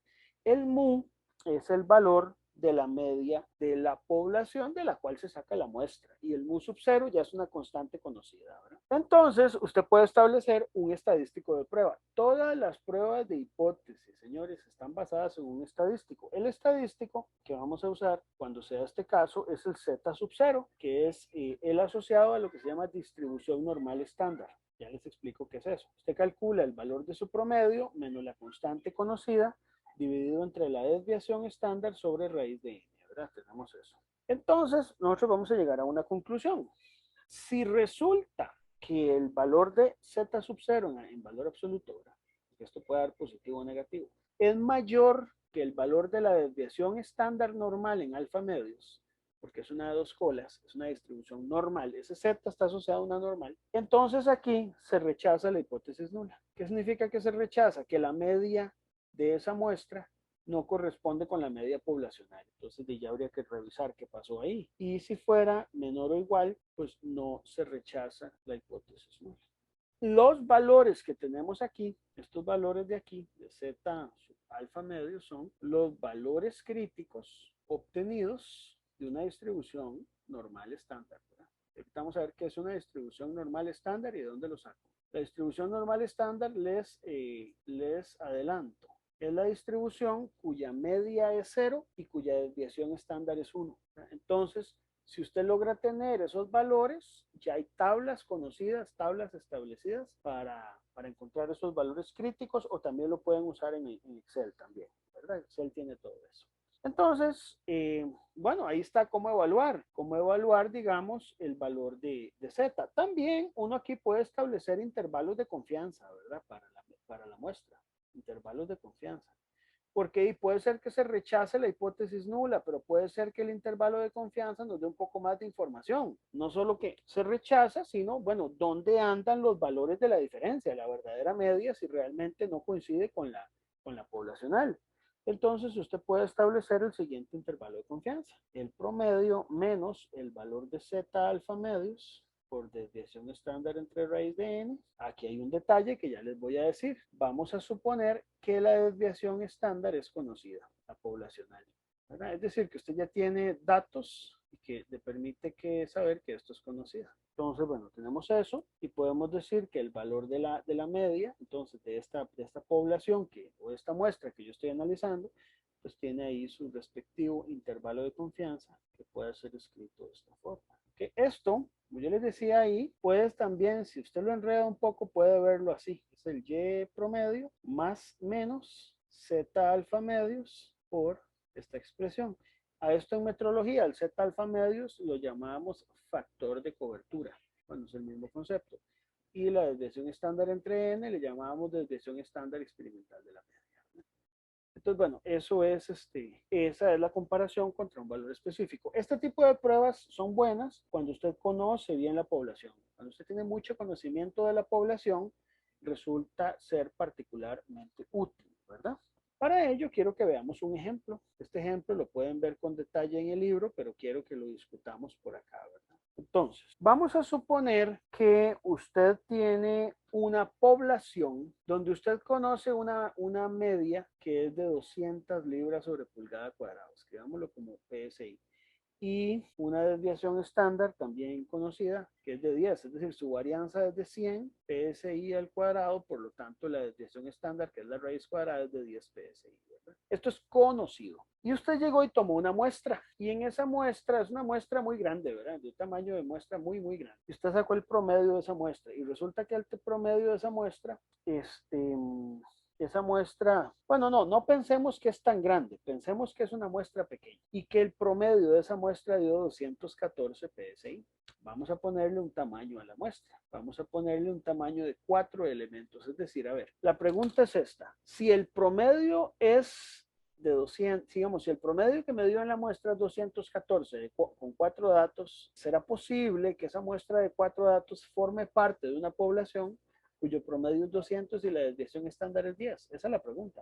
Siendo un promedio obtenido de 4 datos. De buenas a primeras no está muy claro. Es decir, si usted tiene una población con media 200 y desviación estándar 10, usted podría pensar, bueno, el 68% de los datos va a estar entre 190 y 210, ¿verdad? Porque sería 200 PSI más menos una desviación estándar, ¿verdad? Y el 95,45 estarían entre 200 más menos 20. Entonces, entre 180 y 220, sí.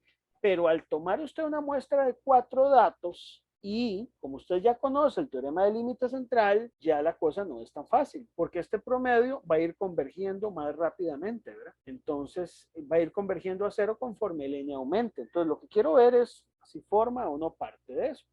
Y para ello yo establezco un nivel de significancia en mi prueba. Voy a hacerla estricto, ¿por qué? Porque la muestra es pequeña.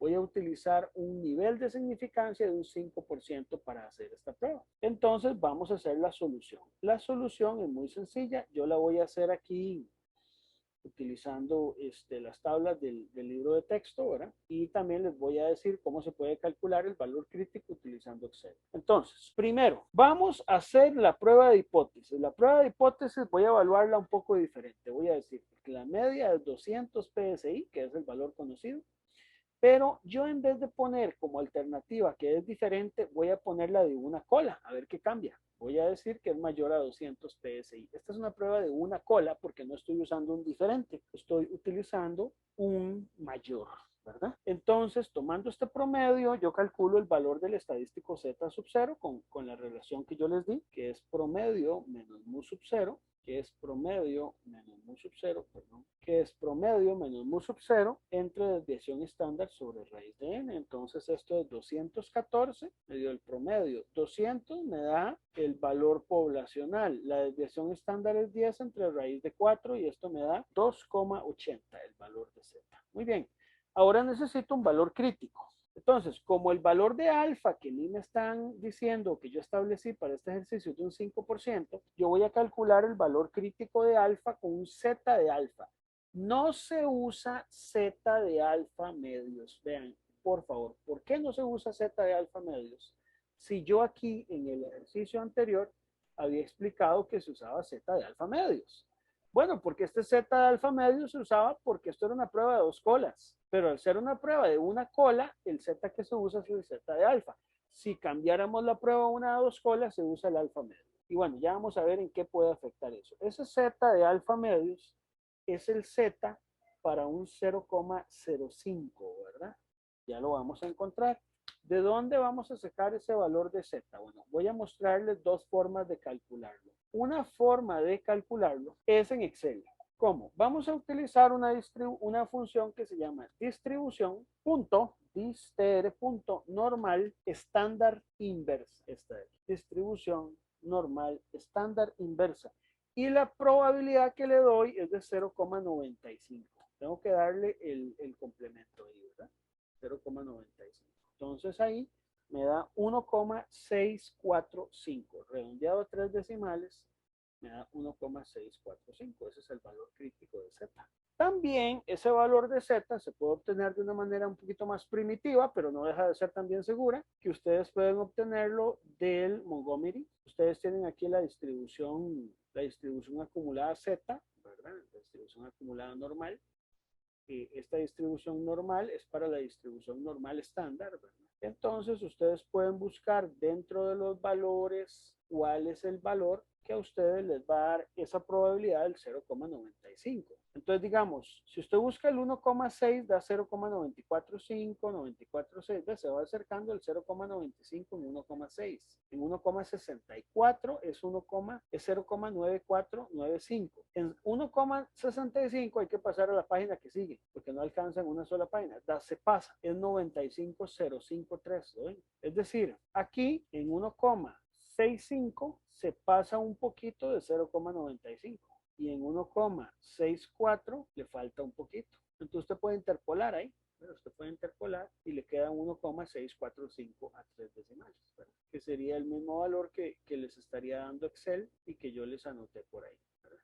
Entonces, ese es el mismo valor, ¿verdad? Lo pueden interpolar ahí también de la tabla. El tema ahora es la interpretación, ¿verdad? Resulta aquí que el valor de Z sub 0 es mayor que el Z sub alfa, que es el valor crítico, ¿verdad? Ese es el Z crítico. Por lo tanto, se rechaza la hipótesis nula. ¿Qué significa que se rechaza? Que no es aceptable pensar que una muestra de n igual 4 que te dé promedio de 214 PSI forme parte de esa población cuya media ya es conocida. Entonces, claro, no es tan obvio llegar a la conclusión, pero si usted toma una muestra de 4 datos que le da 214 en promedio, no es muy probable que forme parte de esa población, ¿verdad? Entonces, ¿qué puede hacer uno? O repite el experimento o toma más datos, ¿verdad? Pero ya con esto es la información que nos puede dar de una muestra de 4 datos. Pero ven que ahí está bastante claro que tendría uno que bajar mucho el nivel de significancia.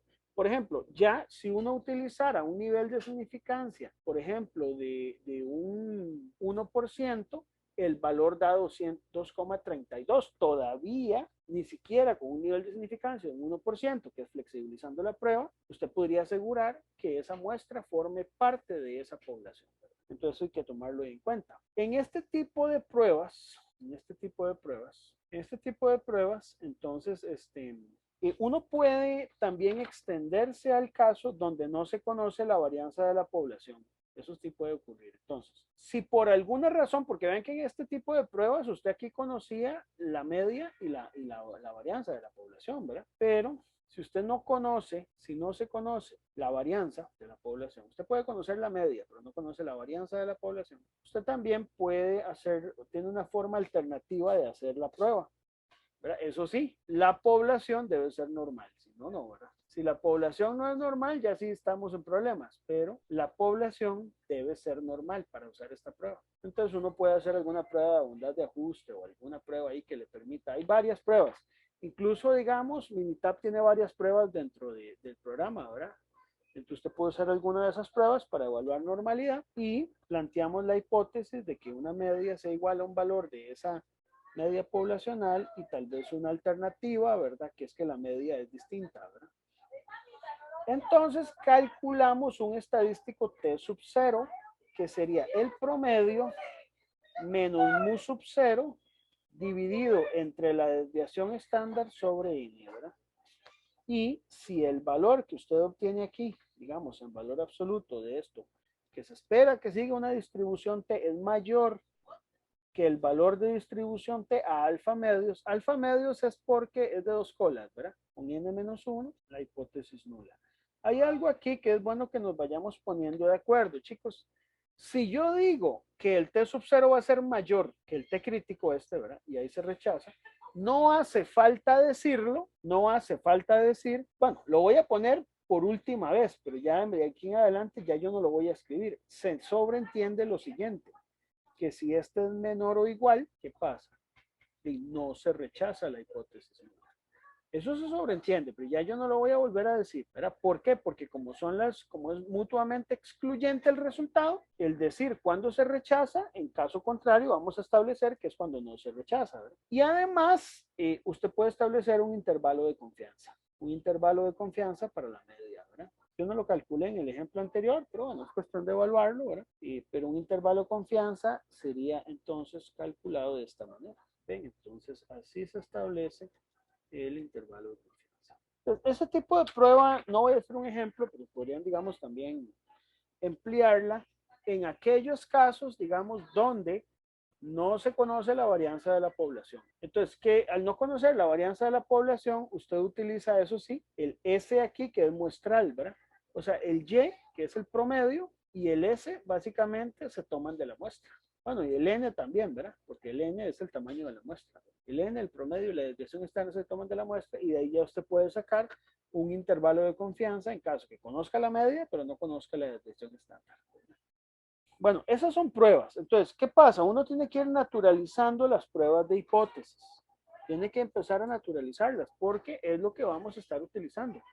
O sea, usted tiene que aprender a formular pruebas de hipótesis e interpretar las pruebas de hipótesis. Los cálculos te los puede hacer el programa, los puede programar uno, pero la interpretación, esa sí es algo pues muy, muy propio.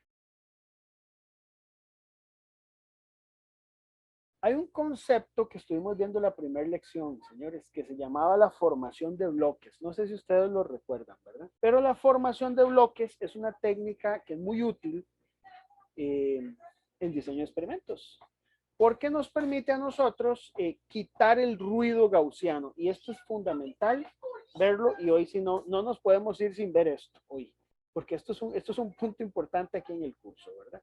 Entonces, permítanme hablarles de eso. Entonces, vean, vamos a hablar de lo que son comparaciones pareadas. Y estas comparaciones pareadas están asociadas a lo que es formación de bloques. Es el caso más sencillo de formación de bloques, ¿verdad? Pero que no deja de ser importante. Para ello, permítanme presentarles el siguiente ejemplo. Yo lo que voy a tener es que voy a medir la dureza de un material. Esa dureza la voy a medir utilizando dos puntas de prueba. Para distinguirlas voy a llamarle a la primera punta, punta 1, y a la segunda punta, punta 2, ¿verdad? Hasta hacerlo sencillo. Resulta que para eso yo uso ejemplares de prueba. Y cada ejemplar puede tener una dureza distinta. Entonces, por ejemplo, bueno, yo llego y tomo 10 ejemplares y de alguna manera yo normalizo los datos. Esto es importante tal vez para el proyecto de ustedes, si en algún momento lo piensan. A veces uno puede, si le quiere, ¿verdad? No, eso no es obligatorio, pero puede normalizar los datos. Es decir, si la dureza, por ejemplo, le da usted 47, 46, 43, 44, todos son 40, quítele 40 a todas y deja nada más la última cifra que es la que está cambiando. Usted le puede quitar una constante a todos los datos y de esa manera usted los puede codificar. Eso lo vamos a ver más adelante. Entonces, el tema es que usted tiene unos datos, como sea, codificados, ¿verdad? Y entonces esos datos son estos que están aquí. Yo quiero que vean un momentito los datos, chicos. Vean que el ejemplar de prueba de alguna manera afecta el resultado. Afecta el resultado. Es decir, a ver, el ejemplar 1 de repente parece que tiene una mayor dureza que el ejemplar, por ejemplo, 7, que tiene una menor dureza. ¿No? Y no son mediciones independientes. El bloque aquí está formado por los ejemplares. Es decir, a través de un ejemplar que no me interesa el ejemplar en sí, sino que simplemente es el bloque sobre el cual lo estoy conformando, yo tengo dos posibles valores que solo están asociados a un único ejemplar. Yo podría aquí calcular los promedios si quiero, es decir aquí Y1 promedio es 4,80 y Y2 promedio es 4,90, pero esos promedios no me dicen mucho y yo no puedo manejar esto como lo habíamos hecho en el caso anterior, como si fuera una prueba T. No, eso no se puede trabajar como una T, como lo hicimos en el caso anterior. Entonces, ¿esto cómo se trabaja? ¿Cuál es la forma correcta de analizar este bloque? Bueno, lo correcto sería establecer una diferencia o una variable nueva que le voy a poner un nombre, se va a llamar mu sub d, y es la diferencia entre el valor 1 y el valor 2. Estos son los y sub 1 y estos son los y sub 2. Entonces voy a calcular una diferencia que serían las medias de las dos poblaciones. Es decir, yo voy a calcular para cada uno de estos valores una diferencia. 7 menos 6 es 1, aquí da 0, aquí da menos 2, aquí da 1, aquí da 0, aquí da 1, aquí da menos 2, aquí da 0, 1 y 1. Si yo lo que estoy haciendo aquí es calculando la diferencia entre la dureza del punto 1 y el punto 2. Y esta diferencia la trabajo como una única muestra. Calculo el promedio, ¿verdad? De esas diferencias. Llamemos a esto diferencias, ¿verdad? De que va a ser Y1 menos Y2. El promedio de esas diferencias me estaría dando a mí menos 0,10 y la desviación estándar de las diferencias, vean que de las diferencias, no es la desviación estándar de 1 y de 2, no, es solamente del tema de las diferencias, me va a dar 1,20, ¿verdad? Eso es importante. O sea, yo trabajo esto, reduzco el problema a un problema de una única muestra, donde yo estoy conjuntando, por decir así, o correlacionando los valores de la punta 1 y punta 2 como una diferencia, porque realmente lo que me interesa es la diferencia, no tanto el valor de la punta en sí, ¿verdad? Esto me conlleva a mí a establecer una prueba de hipótesis en la comparación pareada. La prueba de hipótesis que yo voy a evaluar es que la diferencia, voy a llamarla mu d, tiene que ser 0. Mu d, lo dije aquí, es la diferencia entre, digamos, los valores de la punta 1 y punta 2 deberían tener un valor de 0 y como hipótesis alternativa vamos a decir que tienen un valor, digamos, distinto de 0 para que la prueba quede con dos colas, ¿verdad? El estadístico de prueba, como esto es una prueba, digamos, de una sola muestra, va a quedar como la diferencia promedio, o sea, a ver, el promedio de las diferencias, la desviación estándar de las diferencias entre raíz de n. Aquí lo que hay que tener cuidado es qué datos pongo, qué datos sustituyo.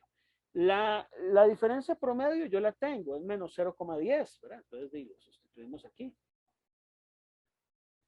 La desviación estándar que yo tengo que utilizar es la desviación estándar de las diferencias. Vea que yo ni siquiera saqué por aparte la desviación estándar de la punta 1 y punta 2, no, es de las diferencias que es 1,20. Y lo divido entre la raíz de quién. Aquí es que tener mucho cuidado, porque resulta que a pesar de que usted originalmente tenía 20 datos, usted debe dividirlo entre el número n de las diferencias. Aquí el valor de n, entonces no va a ser 20, sino que va a ser solo 10. Perdemos grados de libertad, pero es que es el método correcto, ¿verdad? O sea, entonces aquí esto es 10, no 20, sino 10. ¿Verdad?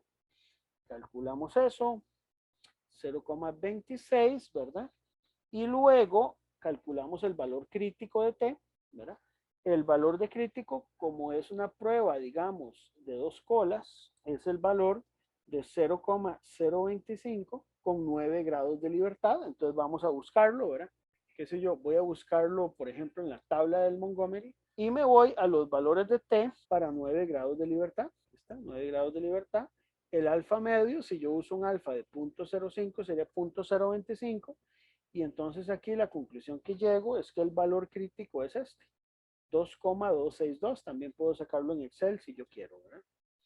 Entonces es este que está aquí, 2,262. Entonces lo tengo de aquí, 2,262. Interpreto, entonces resulta que el valor absoluto de t sub 0 es este 0,26 y este es menor al t de alfa medios n menos 1, que es 2,262. Y por lo tanto, no se rechaza la hipótesis nula. No se rechaza la hipótesis nula. Es decir, yo puedo decir que no hay diferencia entre las puntas que hay, entre esas dos puntas que están ahí. Yo podría también calcular el valor P, digamos, para poder darle una interpretación a esto. Se puede calcular el valor P. ¿Cómo se puede calcular valor P? Bueno, ya dijimos cómo. Eso se hacía, puede ser con la función de Excel, ¿verdad? Que teníamos para lo que era el cálculo del valor P, que es la distribución T, el valor de menos 0,26, 9 grados de libertad y dos colas, ¿verdad?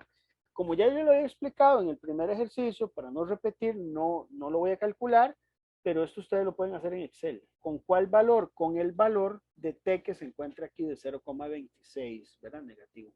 Y eso les va a dar un valor de 0,80. 0,80. Este es mayor, por ejemplo, que un nivel de significancia de 0,05. Cuando el valor de P es mayor, entonces la interpretación es la misma que tenemos acá.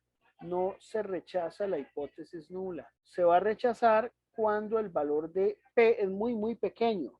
Pero cuando es más alto, pues obviamente no se va a rechazar. Además, yo puedo calcular un intervalo de confianza. Un intervalo de confianza y vamos a interpretar ese intervalo de confianza. El intervalo de confianza sería el valor del D promedio, voy a escribirlo como un más menos, el T de alfa medios, que si yo voy a utilizar un 5% es 0.025 con 9 grados de libertad, por la desviación estándar entre raíz de n. Así lo voy a calcular. Este promedio a mí me da menos 0,10. Este promedio a mí me da menos 0,10. Este valor de T, 2,262. Ya lo calculamos. Esto daba 1,20 y lo dividimos entre raíz de 10. Por lo tanto, aquí el nivel, digamos, el intervalo de confianza, vamos a escribirlo así, es menos 0,10 más menos 0,86. Si usted se pone a analizar ese intervalo, vean que el 0,86 es mayor que la diferencia. Cuando dentro del intervalo de confianza está incluido el 0, entonces significa que no hay una diferencia significativa y que podemos pensar que, no, que sistemáticamente entre las dos medias usted no va a encontrar una diferencia. Termino este ejemplo antes de meterlo a Excel haciendo un comentario importante. Si usted, digamos, por error, agarrara la punta 1 y punta 2 y se pusiera a analizar ese ejercicio con la técnica de comparación de dos muestras, la anterior, ¿verdad? Usted, si lo hiciera, obviamente comete un error, pero si lo hiciera, vamos a ver cuáles serían las consecuencias. Si se toma un análisis independiente de cada una de las muestras. Toma un análisis independiente en cada muestra. Es decir, no hacemos caso a los bloques, ¿verdad? Si usted hace eso, entonces resulta que el intervalo este de confianza va a quedar así. Esto, insisto, está mal hecho, pero es para dimensionar un poco y ver qué hubiera pasado si usted comete el error, ¿verdad? Si usted toma esto así, con la misma fórmula del intervalo de confianza que ya yo les había dado, y sustituye aquí los valores, aquí hubiera sido 2,101, porque hasta los grados de libertad cambian, ¿verdad? 2,32 LSP, raíz de 1 entre 10 y 1 entre 10. Ya que interesante lo que pasa. Esto le hubiera dado la misma media, pero el valor del error es 2,18. Por lo tanto, la conclusión que uno llega aquí es que la técnica de observaciones pareadas, que es la que nosotros usamos, la que está en color azul, la correcta, ¿verdad? La técnica de observaciones pareadas permite la reducción del ruido. Permite la reducción del ruido. Cuando digo ruido, es la incertidumbre.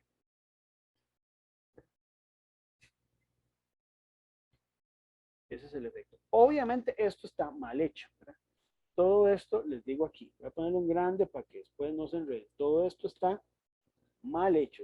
Aquí hay un error, ¿verdad? Esto es erróneo. Pero yo lo hago para dimensionar lo que pasa aquí. Vean que aquí el ruido gaussiano es de 2,18. Aquí es de 0,86. La técnica de utilizar bloques me reduce totalmente el ruido gaussiano. ¿Está bien? Ok.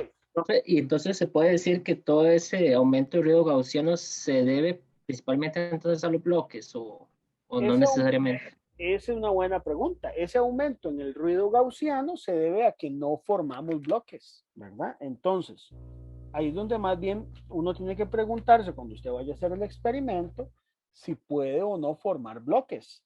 Porque posiblemente si usted hubiera formado bloques desde un puro principio, el ruido gaussiano se va a ver más pequeño, la incertidumbre va a ser más pequeña y puede ser que esa reducción en la incertidumbre pueda lograrse si usted emplea bloques. Ahora, el empleo de bloques tiene que ser algo metodológico, no es algo solo del análisis de datos, no. Ya desde la forma en que usted toma los datos tiene que haber una metodología para poder incorporar los bloques. Los bloques no en todo experimento se pueden incorporar. Por ejemplo, en los de mortero no podías incorporarlo porque son totalmente independientes. Pero en el caso de medición de dureza sí, porque usted utiliza distintas muestras con las mismas puntas. Entonces, no en todo problema puedes incorporar bloques. La incorporación de un bloque reduce el ruido gaussiano. Si no, no nos molestaríamos en hacer este bloque, ¿no? Y en este caso, digamos, en nuestro ejemplo que acabamos de hacer, ¿Sí? este incremento se puede decir que esa variación, digamos, esas diferencias en variaciones se puede ver a los variación del ejemplar que teníamos. Entonces, No, de la se influencia debe, no, ejemplar. no, se debe, bueno, sí, digamos, a ver, sí, es una buena, no sé si me expliqué bien. La variación de 0,86 está asociada únicamente a la diferencia de puntas, pero la variación de 2,18 mete, además de la diferencia entre puntas, la diferencia por el ejemplar. ¿Me explico? Ahora sí, sí, ahora sí. ¿Está bien? Entonces aquí hay más ruido porque usted está metiendo más ruido asociado al uso del ejemplar cuando a usted no ni siquiera le interesa. Eso no es parte de lo que a nosotros nos interesa medir. ¿Ves? Vamos a ver esto en Excel, chicos. Vamos a ver esto en Excel. Muy bien, ahí están los datos de las puntas, ¿verdad? Ahí lo que tengo yo es digitados los mismos valores del ejemplo, ¿verdad? Que acabamos de resolver. Punta 1 y punta 2, ¿verdad? Está en Excel. Entonces yo puedo tomar esto, ¿verdad? Irme al menú de herramientas en análisis de datos y busco ahora la prueba T, pero aquí ya no es suponiendo varianzas iguales, sino suponiendo también dos muestras emparejadas. Aquí tenemos esta parte que dice dos muestras emparejadas en el análisis de datos, me permite a mí trabajar este tipo de problema con bloques, ¿verdad? Ya que mucho cuidado, porque si lo hacemos de la otra forma nos va a dar erróneo. Entonces, al ser emparejadas, vamos a dar el rango de la variable 1, que sería la punta 1, entonces lo estoy marcando ahí. Luego damos el rango de la punta 2, ahí lo estoy marcando, punta 2. Después voy a indicar que hay rótulos, ¿en qué? En la primera fila, ¿verdad? Y que la diferencia hipotética es 0. Uno podría trabajar con otra diferencia, pero voy a partir del hecho que es 0, que es la prueba que estoy pues trabajando. Usemos un nivel de significancia de un 0,05 y que lo presente en una hoja nueva. Pues aquí están los resultados. Vamos a analizar la respuesta que nos dio. Y voy a ir marcando en amarillo para resaltar la importancia en cada resultado. Vea que las medias que obtuvimos en cada uno pues son las mismas, ¿verdad? Que hemos obtenido en el otro cálculo. Tenemos las varianzas en cada uno, estos son irrelevantes, no son importantes. Las observaciones son 10 en cada uno, ¿verdad? Es interesante que obviamente en observaciones pareadas, las dos muestras tienen que tener la misma cantidad de datos, porque si no, no estarían emparejadas, ¿verdad? La diferencia hipotética aquí es 0, ¿verdad? Aquí se habla de un coeficiente de correlación de Pearson. Ese coeficiente, señores, lo podemos ver después. Es del tema de regresión y tiene que ver con el hecho de que si usted grafica los datos de uno con respecto al otro, va a haber cierta correlación. Entre más alto sea el número de Pearson, entre más se acerque a uno, significa que hay una mayor correlación entre datos y es una buena idea en esos casos emplear bloques, ¿verdad? Los grados de libertad son 9 porque son 10 comparaciones. El estadístico era 0,26. ¿Se acuerdan que nosotros lo habíamos calculado, verdad? Nos daba 0,264 aquí. Y aquí está para una y para dos colas, ¿verdad? El valor de P. Entonces aquí sí usted tiene que decidir qué es lo que a usted le interesa, ¿verdad? En nuestro caso nos interesa el de dos colas porque el tipo de prueba de hipótesis que nosotros hicimos es una hipótesis de diferencia. Entonces, este es el valor que vamos a estar utilizando. Y el valor de P, que no lo calculé, pero les di el valor ahí, sale de aquí mismo de Excel, podría calcularse, les dije que era como 0,80, ¿verdad? Cuando es mayor que el nivel de significancia, o sea, si decidimos que el nivel de significancia es 0,05, entonces, y vemos también aquí que el estadístico de prueba de queda por debajo del 2,282 o incluso si lo quieren analizar, si está dentro de la región crítica, aquí se concluye que se rechaza, perdón, que no se rechaza, aquí se concluye que no se rechaza la hipótesis nula. No se rechaza, primero, porque el valor del estadístico en valor absoluto es menor que el crítico, y luego porque el valor de P es mayor que el nivel de significancia de 0,05 que estamos combinando, ¿verdad? Que estamos tomando como valor conveniente. Bueno, esa es la diferencia entre entonces prueba pareada y prueba no pareada, ¿verdad? Bueno, en este capítulo nos queda una última prueba por ver, que es la de comparación de varianzas, que de hecho me había preguntado Cristian, ¿verdad? Esa no la voy a ver ahora, me parece que es un poquillo más pesada. Quiero dejarla para la próxima semana, pero sería la última. Quiero verla la próxima semana porque me va a servir para abordar el capítulo 3 y abordar el concepto de análisis de varianza, ¿verdad? Entonces, esa prueba prefiero verla la próxima semana. Don Cristian, ahí usted que es el que había preguntado. Entonces, ahí nada más le pido un poco de paciencia en esa parte, ¿verdad? Va a haber una segunda evaluación, ¿verdad? Como esta primera está para entregar el lunes, no quiero todavía ponerle fecha. O sea, yo la voy a subir con una fecha tentativa, pero es tentativa, ¿verdad? Tal vez un par de semanas ahí para que ustedes la vayan viendo. Y abarcaría todo lo que es del capítulo 2, más este pequeño tema de comparación de varianzas que vamos a ver la próxima semana, ¿verdad? Yo quisiera, digamos, con esa evaluación que les voy a dejar, que ustedes practiquen un poco el uso del Minitab y el uso del Excel. El Minitab también les permite a ustedes hacer comparaciones pareadas, ¿verdad? También les permite hacer comparaciones pareadas. Hay una opción también dentro del menú de estadística básica, ¿verdad? Que habla precisamente de las pareadas. Entonces les voy a pedir que por favor por ahí lo vean. Voy a mostrarles dónde está para que lo tengan en cuenta. Minitab es fácil de usar una vez que ya uno ha resuelto algún problema. Por ejemplo, yo sé que este problema no es el que vamos a resolver por comparaciones pareadas, pero aquí en Basic Statistics, está este que dice paired t o T pareada. Entonces, con T pareada, cuando usted se mete a T pareada, aquí usted puede elegir ya, como les digo, estos no son los datos que hay que trabajar, pero usted ya aquí los puede elegir, sacar las opciones, ¿verdad? Elegir la prueba de hipótesis y generar los gráficos que a usted le interesan de las diferencias, ¿verdad? Todo ahí lo puede hacer. Voy a darle un OK, pero como les digo, estos no son los datos que nosotros vamos a utilizar, ¿verdad? Pero ahí les da pues ya un poco más de información asociada, ¿verdad? Pero vean que entonces nada más lo que tienen que hacer es validar que ustedes están haciendo bien las cosas usando la prueba en pair T aquí, ¿verdad? T pareada. Y de manera similar a como lo hace Excel, de interpretar los resultados que les vaya a dar también.